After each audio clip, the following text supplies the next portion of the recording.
Mais on essaie quand même d'écouter les orateurs, évidemment, et les réponses.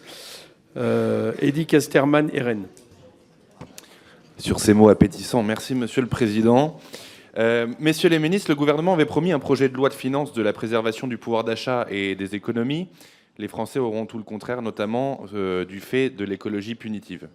Hausse de la fiscalité, taxes environnementales en tout genre, taxes sur l'électricité, malus automobile, taxes sur les billets d'avion ou TVA sur les chaudières à gaz, ce sont autant de charges financières qui reposeront encore et toujours sur les classes moyennes et les plus modestes, qui n'ont d'autre choix que de payer pour se chauffer, se déplacer ou aller travailler, particulièrement dans la ruralité comme dans ma circonscription.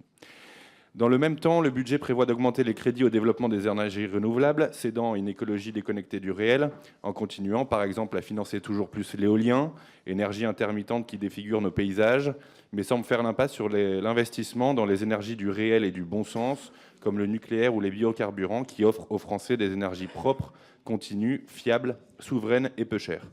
Au regard de ces choix qui pèsent sur le pouvoir d'achat des Français, pourquoi ne pas saisir, messieurs les ministres, l'occasion de faire de ce budget le choix du bon sens et du pragmatisme dans les investissements de production d'énergie afin de garantir l'innovation et la souveraineté et épargner le pouvoir d'achat des Français. Merci. Merci, messieurs les ministres. Oui, vous voyez, monsieur le député, finalement, qu'à travers ce budget, je crois que nous sommes dans une proposition d'équilibre. Vous parlez d'écologie punitive, et j'ai entendu juste avant parler d'abandon écologique.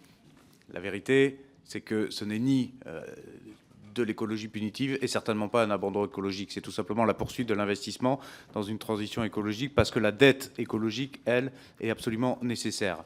Ce que vous citez sur l'ambition poursuivie sur le nucléaire, c'est le cas. C'est le cas.